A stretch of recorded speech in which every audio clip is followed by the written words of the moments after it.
Hello, and welcome to another set. Which of the following does not affect spectral reflectance of the forest vegetation? Spectral reflectance అంటే ఏంటి? ఒక దాని మీద ఇది ఒక వేవ్ లెంత్ ఏదో ఒకటి పడింది అంటే సపోజ్ సన్లైట్ పడింది అనుకోండి, సన్లైట్ నుంచి వచ్చే విజిబుల్ రేస్, ఇన్ఫ్రారెడ్ రేస్, ఇవన్నీ అల్ట్రావైలెట్ రేస్ అన్ని కూడా పడతాయి. దాని నుంచి వచ్చే రిఫ్లెక్టెడ్ ఈ విజిబుల్, ఇన్ఫ్రారెడ్, అల్ట్రావైలెట్ రేస్ అంతటిని కూడా సెన్సర్ క్యాప్చర్ చేస్తూ ఉంటుంది. వీటన్నిటిని కూడా పాసివ్ సెన్సర్స్ అంటారు. ఎందుకంటే ఇవి సొంతంగా రేడియేషన్ ఎమిట్ చేయలేవు, కేవలం సన్లైట్ నుంచి వచ్చిన రేడియేషన్ మాత్రమే రిఫ్లెక్ట్ అయిన వాటిని, అబ్జర్వ్ అయిన వాటిని, వీటిని పరిగణలోకి తీసుకుని చేస్తూ ఉంటుంది. సో దీన్ని స్పెక్ట్రల్ రిఫ్లెక్టెన్స్ అని అంటారు. Okay, each of the following does not effect leaf pigments, they effect leaf moisture content, they indeed affect canopy structure, they indeed affect, but spatial resolution అనేది కేవలం రెండు ఆబ్జెక్ట్స్ ని క్లియర్ గా డిస్టింక్ట్ చేయడానికి మనకి ఎంత హై రెజల్యూషన్ పిక్చర్ ఇస్తుంది అన్నదే కానీ అందు నుంచి వచ్చే స్పెక్ట్రల్ ఎంత రిఫ్లెక్ట్ అవుతుంది అన్నది ఈ స్పేషియల్ రెజల్యూషన్ తో సంబంధం ఉండదు. So D is the right answer here. So next one, second statements. L band SAR penetrates deeper into the forest canopy than X band. ముందర SAR అంటే ఎంతో చూద్దాం. Synthetic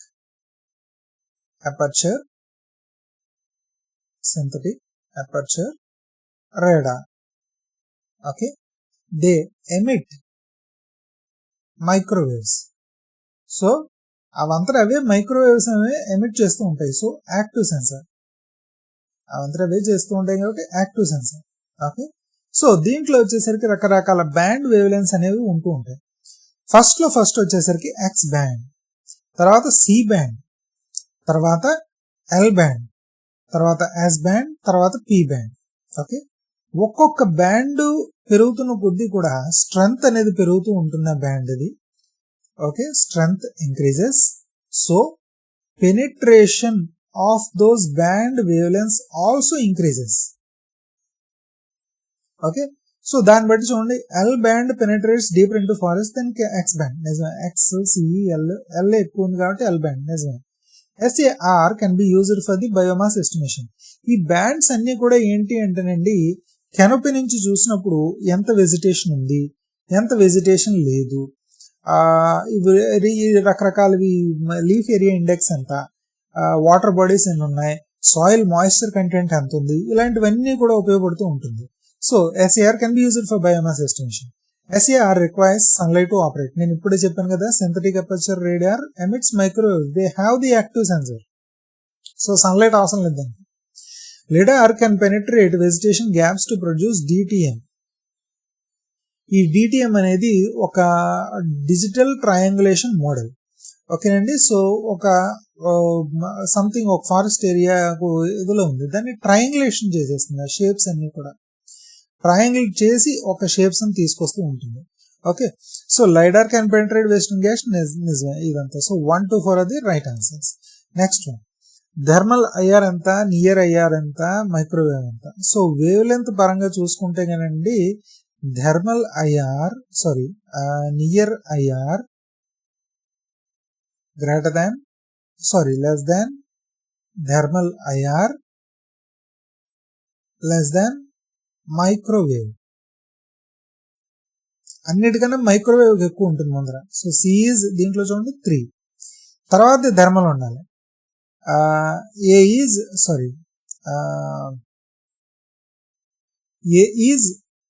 2 and next one B is 1. Okay, so 2, 1, 3 first one is the right answer. ఈ valuation కూడా గుర్తుపెట్టుకోండి, చాలా మంచిగా ఉపయోగపడుతుంది ఇది. Okay, which of the following is true about the GIS layers?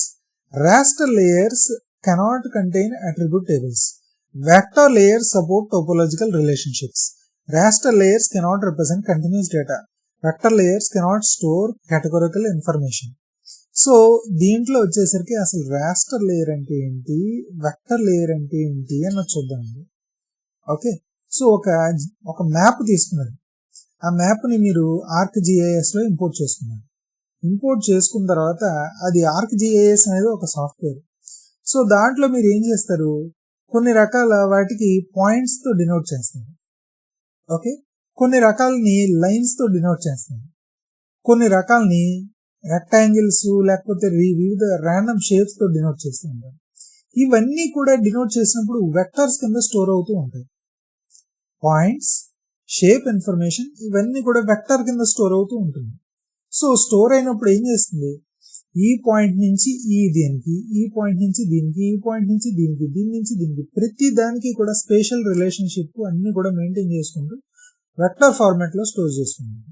Okay, so raster అంటే ఏంటి అంటే కనుక మీకు పిక్చర్ వస్తుంది కదా, మ్యాప్ పిక్చర్ ఇంపోర్ట్ చేసుకుంటారు కదా, ప్రతిదీ కూడా లోపల స్క్వేర్ గ్రిడ్ కింద ఉంటుంది. ఆ స్క్వేర్ గ్రిడ్ ఒక్కొక్క దాన్ని కూడా పిక్సెల్ అంటూ ఉంటారు. ఓకే, సో ఈ ఇమేజెస్ అనేది పిక్సెల్స్ తో మేడప్ అయి ఉంటాయి. Okay, so pixel contain colours and colours contain colour codes. Okay, so ఇటువంటివన్నీ కూడా ఈ పిక్చర్స్ ఏవైతే ఉన్నాయో వీటన్నిటిని కూడా ఈ పిక్చర్స్ ని రాస్టర్స్ అని అంటారు. ఓకే, సో ఈ కలర్ కోడ్స్ బట్టి మనం ఏమని చెప్పచ్చు దానికి, ఓకే ఈ కలర్ కోడ్స్ ఇక్కడ ఉన్నాయి. సో మీరు సపోజ్ వాటర్ బాడీ ఉంది, వాటర్ బాడీ దగ్గర వచ్చేసరికి మీరు సెల్స్ తో డినోట్ చేస్తారు. ఈ సెల్ కి 1 ఇచ్చి, దీనికి 1 ఇచ్చి, ఇక్కడ 1 అలాగని సెలెక్ట్ చేసి ఇదంతా వాటర్ అని అసైన్ చేస్తారు. సపోజ్ వాటర్ అని అసైన్ చేశారు కోడ్ తో 1 తో. సో ఇది సెల్స్ ని పట్టుకుంటుంది, ఇక్కడ ఏమి వెక్టర్స్ ని పెట్టట్లేదు, అది కేవలం ఇమేజ్ మీద ఉన్న సెల్ వాల్యూస్ ని పట్టుకుని దాన్ని ఓకే ఇది కేటగిరీ వాటరు, ఇది సెల్ వాల్యూ 1 అని నేను పెట్టుకుంటున్నాను అని అంటుంది ఇది. అంతేగాని ఇక్కడ ఎక్కడ స్పేషల్ రిలేషన్షిప్ అది ఏమి మెయింటైన్ చేయట్లేదు. సో ఇటువంటి వాటిని రాస్టర్స్ అని అంటారు. Okay, so rasters cannot contain attribute tables. మనం ఇప్పుడే చెప్పుకున్నాం కదండి, వాటర్ అంటే 1 అని, సపోజ్ ఫారెస్ట్ అంటే ప్లాంట్స్ అంటే 2 అనొచ్చు, ఇంకోటి అంటే 2 అనొచ్చు. సో ఇటువంటి వాటికి మనం సెల్ వాల్యూస్ ని బట్టి కేటగరైజ్ చేస్తూ ఉంటాం. ఏమంటే మనం కూడా ఇక్కడ సపోజ్ ఒక స్క్వేర్ లాంటిది ఇలాంటి వాటిది తీసేసుకుని చేయొచ్చు కదా అంటే అప్పుడు వెక్టర్ అయిపోతుంది. అప్పుడు స్పేషల్ రిలేషన్షిప్ ఉంటుంది ఆ వెక్టర్ దానికి. స్పేషల్ రిలేషన్షిప్ ఉండకుండా జస్ట్ ఇది ఈ అట్రిబ్యూట్, ఇది ఇండికేట్ చేస్తుంది అని చెప్పేదాన్ని అట్రిబ్యూట్ టేబుల్స్ అంటారు. అవి రాస్టర్ లేయర్స్ లో ఉంటాయి. సో దే కెనాట్ కంటైన్ అంటే ఎలా ఉంటుంది, కెన్ కంటైన్, ఇది wrong. Vector layer support topological relationship. Topological అంటే ఏం లేదండి, ఫీచర్స్ ఏవైతే ఉంటాయో ఒక రోడ్ నెట్వర్క్, ఒక ఫారెస్ట్ ట్రీ కవరు, ఒక పాయింట్స్, ఒక ఏరియా, ఇలా సంథింగ్, ఇవన్నీ కూడా టోపోలాజికల్ రిలేషన్షిప్. ఇవన్నీ కూడా సపోర్ట్ చేస్తాయి vector layers. Raster layers cannot represent continuous data. ఇప్పుడు ఈ సెల్ వాల్యూస్ ఉన్నాయి చూడండి, ఇవన్నీ కూడా కంటిన్యూ అయ్యే కదండి, కంటిన్యూస్ ఇదంతా కూడా. సో కంటిన్యూస్ సెల్ వాల్యూస్ ని ఏవైతే ఉన్నాయో వాటన్నిటిని కూడా ఇది రిప్రజెంట్ చేయగలదు. సపోజ్ మీకు ఒక థర్మల్ రేడియేషన్ మ్యాప్ వచ్చింది అంటే టెంపరేచర్ అనేది ఇలా మారుతూ ఉంటుంది. ఇక్కడో కలర్ ఉంది, ఇక్కడో కలర్ ఉంది, ఇక్కడో కలర్ ఉంది, ఇక్కడో కలర్ ఉంది. ఒక్కొక్క కలర్ కి ఒక్కొక్క కలర్ కోడ్ ఇచ్చుకోవచ్చు. ఆ కలర్ కోడ్ బట్టి టెంపరేచర్ ఏంటి అన్నది రేంజ్ కూడా మనం టేబుల్లో ఇచ్చుకోవచ్చు. అందుకని కంటిన్యూస్ డేటా అనేది రిప్రజెంట్ చేస్తుంది. Vector layers cannot store categorical information, కాదు, ఇది కేటగిరికల్ ఇన్ఫర్మేషన్ కూడా స్టోర్ చేయగలుగుతుంది. So only thing is B is the right answer. Systematic sampling is easier to implement in forest inventories than simple random sampling because systematic sampling requires generating random numbers from each sample unit. యాక్చువల్గా systematic sampling అంటే మళ్ళా మీకు చెప్తాను వినండి. Systematic sampling వచ్చేసరికి suppose ఇలా ఉంది, దీనికి నెంబర్స్ ఇచ్చుకున్నాను. ఫస్ట్ ది మాత్రమే మీరు ర్యాండమ్ గా ఇండికేట్ చేసుకుంటారు. సపోజ్ ఫస్ట్ పిక్ చేసుకున్నాను, నెక్స్ట్ శాంపుల్ వచ్చేసరికి ఎలా పిక్ చేసుకోవాలి. నాకు టోటల్ 8 శాంపిల్స్ ఉన్నాయి, సారీ టోటల్ 8 ఉంది పాపులేషన్. నేను ఎన్ని శాంపిల్స్ పిక్ చేసుకోవాలనుకుంటున్నా, 4 పిక్ చేసుకోవాలనుకుంటున్నా. So k is equals to n/n. ఎంత వచ్చింది, 2 వచ్చింది. సో ni ప్లస్ k అంటే ఫస్ట్ ni అనేది 1 వచ్చింది అనుకోండి, తర్వాత నెక్స్ట్ శాంపుల్ ఎంత, థర్డ్ పిక్ చేసుకోవాలి. తర్వాత 3 + 2 5, ఫిఫ్త్ పిక్ చేసుకోవాలి. 5 + 2 7. అంటే మనం నెక్స్ట్ సెలెక్ట్ చేసే శాంపుల్ అనేది ప్రీవియస్ ఎంత శాంపుల్ చేసాము, శాంప్లింగ్ ఇంటర్వల్ ఎంత అన్నది దృష్టిలో పెట్టుకుని మనం నెక్స్ట్ శాంపుల్ సెలెక్ట్ చేయగలుగుతాం. సో కంప్లీట్లీ ర్యాండమ్ కింద అవ్వదు. So R is false. But systematic sampling is easier to implement forest inventory than simple random sampling. నిజమే, ఇది కూడా correct. So A is true and R is false. Okay, which of the following is not a characteristic of good sample design? Minimises bias, మనకి బయాసే minimise అవ్వాలి ఎప్పుడు కూడా. So ఇది కరెక్టే. Reduces cost, ఇది కూడా కరెక్టే. ఎన్ష్యూర్స్ ప్రొవైడ్స్ రిప్రజెంటేటివ్ శాంపుల్, ఇది కూడా కరెక్టే. Ensures perfect measurement without any error, ఇది మాత్రం ఎప్పుడు అలా పాసిబుల్ అవ్వదండి. So this is the right answer. In stratified sampling the primary objective of farming A strata is. అసలు స్ట్రాటిఫైడ్ శాంప్లింగ్ అంటే ఏంటో చూద్దామండి. సపోజ్ మీకు ఒక ట్రీస్ ఉన్నాయి, బంచ్ ఆఫ్ ద ట్రీస్, ఏవో రకరకాలవన్నీ ఉన్నాయి. వీటిని స్ట్రాటా కింద డివైడ్ చేస్తారు. స్ట్రాటా అంటే ఏంటి? కేటగిరీ. స్ట్రాటా అంటే కేటగిరీ ఆర్ లేయర్. ఏ ఫ్యాక్టర్ మీద? సపోజ్ ఏజ్ ఫ్యాక్టర్ మీద డివైడ్ చేయొచ్చు, లేదా డయా ఫ్యాక్టర్ మీద డివైడ్ చేయొచ్చు, కాకపోతే వాల్యూమ్ ఫ్యాక్టర్ మీద డివైడ్ చేయొచ్చు, మీ ఇష్టం. ఏదో ఒకటి కేటగిరీ. సపోజ్ ఏజ్ ఫ్యాక్టర్, నాకు 5 to 10 years ఒక ఏజు, 10 to 15 years ఒక ఏజు, 15 to 20 years ఒక ఏజు అనుకుంటారు. ఓకే, సో ఇప్పుడు ఏం చేస్తారు? 5 to 10 years ఎన్ని వచ్చాయి ట్రీస్? ఒక 15 వచ్చాయి. 10 to 15 years 20 వచ్చాయి. 15 to 20 years 30 వచ్చాయి. సో ఇలా వచ్చిన తర్వాత ఇవన్నీ పాపులేషన్, ఎగ్జాక్ట్ పాపులేషన్ మీకు తెలిసిపోయింది. ఇప్పుడు వీటిల్లో శాంప్లింగ్ చేసుకుంటారు. నాకు 15లో ఒక 5 శాంపుల్ చేస్తాను, 20లో ఒక 5 శాంపుల్ చేస్తాను, 30లో ఒక 5 శాంపుల్ చేస్తాను. సో ఇలాగా స్ట్రాటా కింద డివైడ్ చేసి ఆ పాపులేషన్ అంతటిని ఎన్యూమరేట్ చేసి దాంట్లో కొన్ని శాంప్లింగ్ పాయింట్స్ తీసుకుంటూ ఉంటారు. సో దాన్ని బట్టి మీరు మెజర్మెంట్ అనేది వస్తూ ఉంటారు. సో ఈ స్ట్రాటిఫైడ్ శాంప్లింగ్ లో కనుక చూసుకుంటే కనుక 5 to 10 ఏజ్ తక్కువ ఉన్నాయి, 10 to 15 కొంచెం మీడియం, 15 to 20 ఎక్కువ ఏజ్ ఉన్నాయి. సో శాంప్లింగ్ చేసినప్పుడు మనం వెయిటేజ్ బట్టి కూడా ఈ ఫ్యాక్టర్స్ అన్నిటిని కూడా కన్సిడర్ చేయాల్సి వస్తూ ఉంటుంది. అంటే ఏవి తక్కువ ఉన్నాయి, ఏవి ఎక్కువ ఉన్నాయి, ఏవి ఎక్కువ శాంపిల్ చేసాం, ఇవన్నీ కూడా మళ్ళీ టోటల్ పాపులేషన్ మీన్ మీద ఎఫెక్ట్ చూపిస్తూ ఉంటుంది. ఆ ఎఫెక్ట్ చూపించకుండా ఉండడం కోసం మనం ప్రపోర్షన్ అలొకేషన్ అని అంటూ ఉంటాం. అంటే ఇక్కడ 5 తీసుకున్నాం, బట్ 5 తీసుకోకుండా ఏం చేస్తామంటే ప్రపోర్షనల్ అలొకేషన్ అంటే ఇక్కడ 15 ఉంది, ఇక్కడ 20 ఉంది, ఇక్కడ 30 ఉంది. ఓకే, సో ఒక్కొక్క క్లస్టర్కి ఒక్కలా ఉంది. నేను శాంప్లింగ్ ఎన్ని చేసుకోవాలనుకుంటున్నాను? మామూలుగా అయితే టోటల్ శాంపిల్స్ నేను మొత్తం టోటల్ శాంపిల్స్ ఒక 15 తీసుకోవాలనుకుంటున్నాను.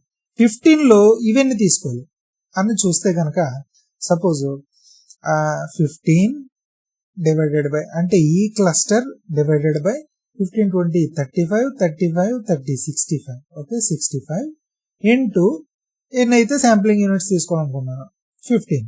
ఓకే, సో 15/65 ఇంటూ 15 ఎంత వస్తుంది? Approximately 4 times, that is approximately 3. So 3 samples తీసుకోవాలి ఇక్కడ. నెక్స్ట్ వచ్చేసరికి 20/65 ఇంటూ 15. ఇది కూడా చూస్తే కనుక ఒక 5 శాంపిల్స్ తీసుకోవాల్సి వస్తుంది. నెక్స్ట్ ఇది 30/65 ఇంటూ 15. ఇది ఎంత వస్తుంది? అప్రాక్సిమేట్లీ 7 శాంపిల్స్ తీసుకోవాలి. సో మీరు చూసుకుంటే కనుక 3, 5, 3 అనేది 5, 8 చూస్తే టోటల్ అనేది 3 + 5 + 7 15 వచ్చింది కదా, ఇక్కడ 15తో మ్యాచ్ అయింది కదా. సో టోటల్ మీరు 15 శాంపిల్స్ తీసుకుంటే దాంట్లో ఈచ్ స్ట్రాటా నుంచి ఎంతెంత తీసుకోవాలన్నది ఈ అలొకేషన్ మెథడ్, దీన్ని ప్రపోర్షనల్ అలొకేషన్ అని అంటారు. అది బట్టి తీసుకుంటే మీకు వేరియన్సెస్ అనేది తక్కువ ఉంటాయి, ప్లస్ మీరు తీసుకున్న ట్రూ శాంపిల్ కింద రిప్రజెంట్ అవుతుంది. అదే మీరు అన్నిటినీ ఈక్వల్ గా తీసుకుంటే ఒక్కోది ఒక్కోటి డామినేట్ చేయొచ్చు. Okay, in stratified sampling the primary objective forming strata is ఇది reduced variability within each stratum. 7th one అనేదండి. సో దాన్ని బట్టి అర్థం చేసుకోవాల్సింది to reduce the variability within each stratum. just a minute, right. So ఇది మన stratified sampling యొక్క ముఖ్య ఉద్దేశం. వేరియన్స్ అనేది తగ్గించాలి, అంటే వేరియబిలిటీ అనేది తగ్గించాలి. ఇంక్రీజ్ శాంపుల్ సైజ్ అన్నదాని కాదు, remove need for auxiliary variables, ఇది కూడా కాదు. Okay, so which of the following is included in working plan but not in management plan? Long term overall objectives మాత్రం మేనేజ్మెంట్ ప్లాన్ లో ఉంటాయండి, వర్కింగ్ ప్లాన్ లో ఉండవు. Okay, so 8th one is the first option. A is the answer. Sorry, I'm really sorry. 8th one కాదండి, it's detailed working circles. Detailed working circles కేవలం working plan లో మాత్రమే ఉంటాయి, not in a management plan. So B is the right answer. Which of the following is true for ratio and regression estimation? మీకు previous video ఒకసారి చూడండి. Ratio estimation అంటే origin నుంచి pass అయ్యే లీనియర్ ట్రెండ్ కి, రిగ్రెషన్ ఎస్టిమేషన్ అయితే intercept తో ఉన్న లీనియర్ ట్రెండ్ కి ఉపయోగిస్తారు.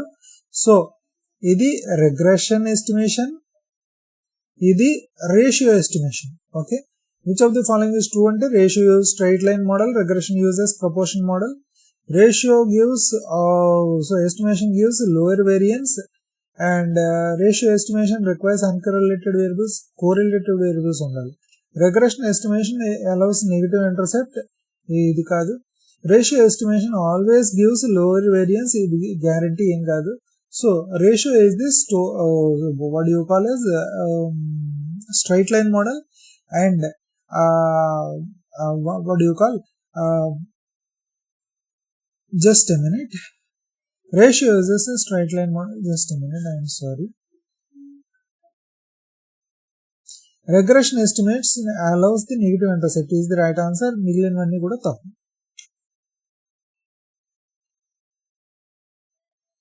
Okay. In cluster sampling, clusters must be internally heterogeneous, not homogeneous and heterogeneous. So ఇది తప్పు. In cluster sampling, clusters must be externally heterogeneous. External కూడా heterogeneous ఉండాలి.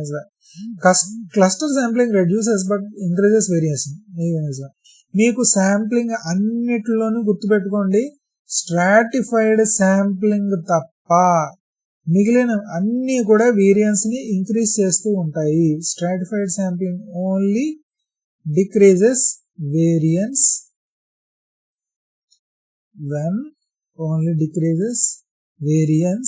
when compared to simple random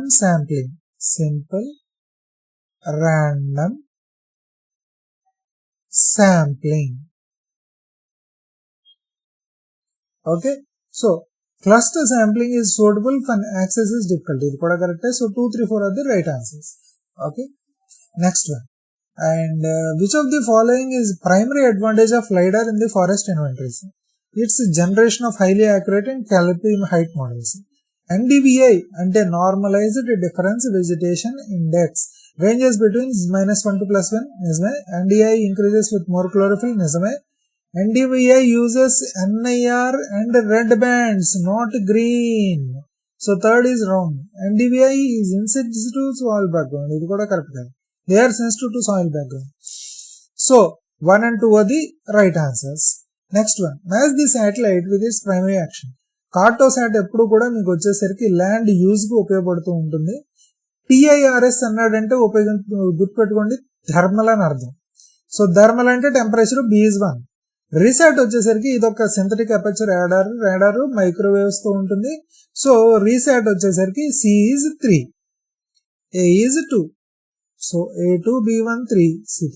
ఇది answer. And next one.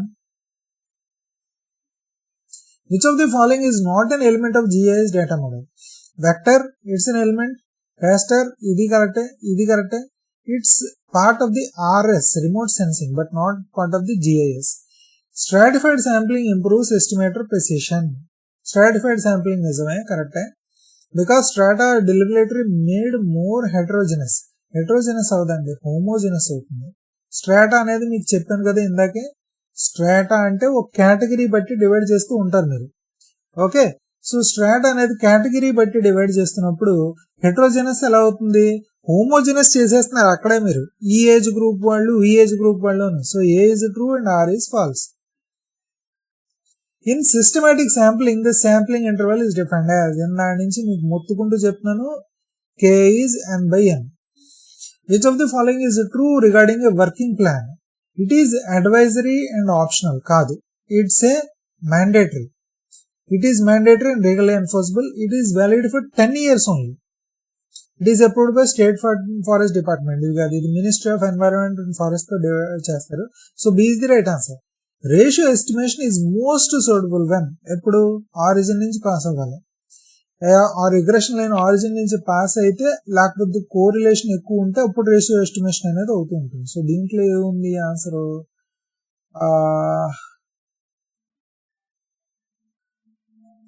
Regression line does not pass through origin కాదు, ఇది కూడా కాదు, correlation ఉండాలి. ప్రపోర్షనల్ అంటున్నాడు. C is the right answer. Which of the following frequency has best penetration in canopy? Penetration అనేది పెరుగుతూ ఉంటుంది అని చెప్పాను కదా. ఫస్ట్ లీస్ట్ లోది ఎక్స్, తర్వాత సి, తర్వాత ఎల్, తర్వాత ఎస్, తర్వాత P. So least penetration X, best penetration P. So దీంట్లో చూసుకున్నాం. ఇంకా దీనికన్నా లీస్ట్ వచ్చేసరికి కే బ్యాండ్ అండి యాక్చువల్గా చెప్పాలంటే. సో కేఎక్స్ సిఎల్ఎస్పి దీన్ని బట్టి చూసుకుంటే L band is the highest penetration అనేది ఉంటూ ఉంటుంది. ఓకే, సో దాన్ని బట్టి మీరు నెక్స్ట్ వచ్చేసరికి cluster sampling increases variance compare to SRS. నిజమే, మీకు ఆల్రెడీ చెప్పాను. స్ట్రాటిఫైడ్ శాంప్లింగ్ తప్ప మిగిలిన శాంప్లింగ్స్ అన్ని కూడా మీకు వేరియన్స్ ఇంక్రీజ్ చేస్తూ ఉంటాయి. సిస్టమాటిక్ శాంప్లింగ్ కూడా ఇంక్రీజ్ చేస్తుంది, ఒక్కోసారి తక్కువ ఇస్తుంది. ఎప్పుడు పీరియాడిసిటీ లేనప్పుడు. కానీ పీరియాడిసిటీ కనుక ఉంటే కనుక ఖచ్చితంగా అది కూడా మీకు వేరియన్స్ ఎక్కువ ఇస్తుంది. Cluster sampling is used for listing population units is difficult. ఇది కూడా కరెక్టే. Cluster sampling reduces time and cost. నిజమే, cluster sampling requires clusters to be located close together. ఇదేమి కాదే, ఇదేం అంత ఇంపార్టెంట్ కాదు నాకు తెలిసి. So let us see. So 1, 2, 3 అది ఓన్లీ రైట్ ఆన్సర్స్. సో ఇక్కడితో మనం వీడియో ఎండ్ చేద్దాం. నా వీడియో కనుక నచ్చినట్లయితే ఖచ్చితంగా లైక్ చేయండి, షేర్ చేయండి అండ్ మీ ఫ్రెండ్స్తో సబ్స్క్రైబ్ చేయండి. And thank you so much. జై హింద్.